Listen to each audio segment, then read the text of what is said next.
And very much on the radar is the NFL draft beginning tonight with round 1 in Las Vegas. Rounds 2 and 3 will get underway tomorrow, and then rounds 4 through 7 will get underway on Saturday. And the Baylor players, again, just a reminder for those out there that they've kind of been hit or miss as far as what to expect. Jalen Petrie, there's a chance he could get into the first round. It's a very slight chance, but he will be the headliner. And other guys who do have very strong chances of getting drafted: JT Woods, Abram Smith, Tyquan Thornton, Terrell Bernard, Treston Ebner, Xavier Newman-Johnson, and Kalen Barnes. So that is a pretty salty group. And I saw where, and I'm not sure what the weather is like in Las Vegas right now, but there was some talk about windy forecasts and how that might affect the setup out there. But of course, the show is going to go on no matter what. And Las Vegas was actually supposed to host a couple years ago, and then they had the pandemic, and that led to the virtual draft. But there is a lot of talk. And I think this is kind of like one of those things. There's certain things in sports where every year you can almost predict what's going to be said. Guess what most NFL analysts are saying about the draft beginning later tonight? This is going to be the most unpredictable, crazy draft in the history of the NFL draft. Did we not hear that last year and the year before and the year before? And the year, I mean, it's kind of like every November, guess what? Somebody's going to write about A&M and Texas, right? And renewing the rivalry. That's like clockwork. Every year the draft rolls around, and like clockwork, this is the craziest draft of all time. But I do think that with the murkiness at the top of it, this is very interesting. The lack of quarterbacks, and there's some people kind of like clockwork predicting that this will go off the rails after the first couple of picks, and then chaos will ensue. But is there anything in particular you guys are looking forward to most tonight? When the quarterback run, will it happen? Paul, will there be, how many quarterbacks will be drafted in the first round? Because three. So, okay. Malik Willis, Kenny Pickett, and either Desmond Ridder or Matt Corral. Okay, we've seen, in my opinion, Craig, we've seen off-season trades with multiple, big trades, big trades.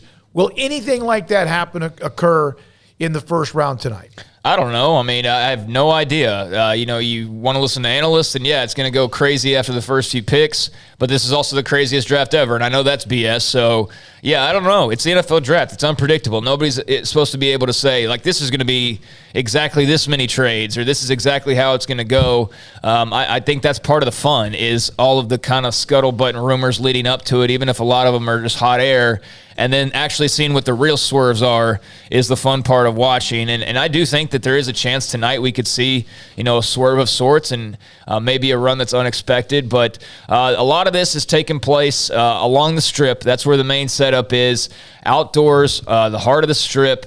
They've got the draft experience and the draft theater, which is adjacent to the Caesars Forum. They've got all the local casinos and everything involved. So I saw some pictures of the stage and the backdrop and all of that. It'll be very interesting to see, just kind of what the turnout is. I'm sure it'll be exceptional, because having been in Nashville and a few other places where they've held the draft, they've drawn great crowds. So I can only imagine what it will be like for Las Vegas, obviously. And 21 of the potential first-round picks are expected to be in attendance and then be able to go take their pictures with Roger Goodell and all of that. But in a little bit of NFL news outside of that, and maybe just some stuff to focus in on with the draft coming up, the New York Giants are not going to pick up the fifth-year option on quarterback Daniel Jones. So that's obviously noteworthy ahead of the NFL draft in mere hours, that they are not going to pick up a fifth-year option on the guy who they just picked a few years ago to be their franchise quarterback out of Duke. Daniel Jones, no fifth-year option from New York.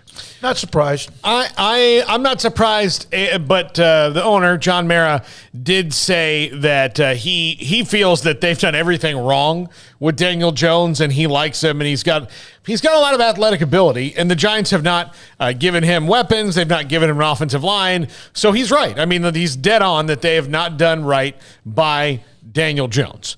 That being said, you still have to guard yourself against paying him $23 million next year if, in fact, he really hits the wall and winds up being a backup quarterback. But part of the reason you bring in Brian Daboll is, he's similarly skill setted as, and I just made that word up, as Josh Allen. He's not Josh Allen. I'm not saying that he is, but he's a big athletic guy with a big arm, and that's what Josh Allen is. So maybe Brian Daboll can fix that. But if not, you've got a good quarterback draft next year. I don't think the Giants are going to draft a quarterback early tonight. That would be very telling if they did, but I do think that sets up their opportunity to wash their hands of Daniel Jones and get a C.J. Stroud or Bryce Young or somebody like that next year. Why would it be telling?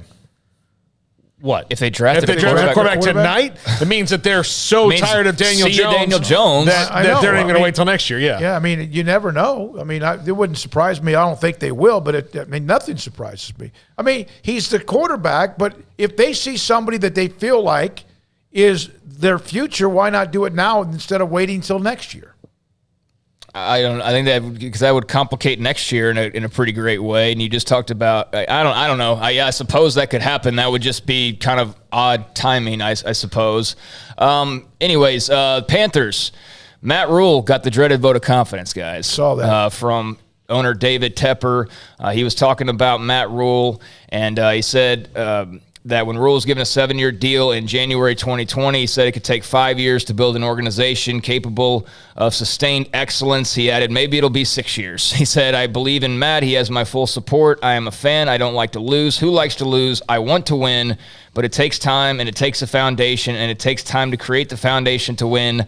I do believe Coach Rhule and GM Scott Fitterer have done a great job of creating that foundation. He also gave a vote of confidence to Sam Darnold and said, I do want to say one thing. I do think we have a very good quarterback in Sam Darnold.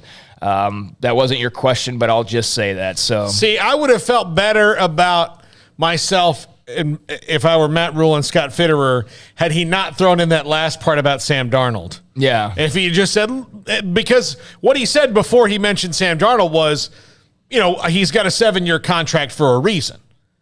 But what does that mean if they go 5-12 again this year?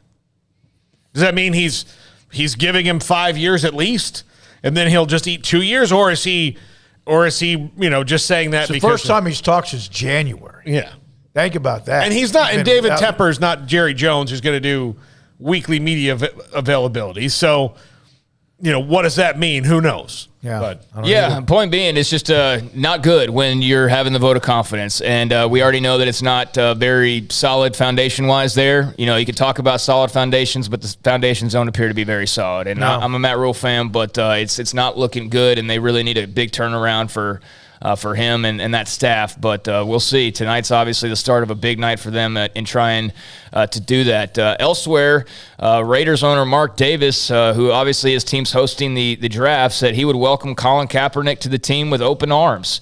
He spoke about it during a TV show on NBC Sports called Race in America, A Candid Conversation, and it's about, athletes, influencers, musicians having these candid conversations that normal people just call conversation, but, stars highlighted as, candid. But he said, I believe in Kaepernick. He deserves every chance in the world to become a quarterback in the NFL. I still stand by it. If our coaches and GM want to bring him in or want to be the quarterback on this team, I would welcome him with open arms. So he opened that door, and we will see if that's more than just talk, but that was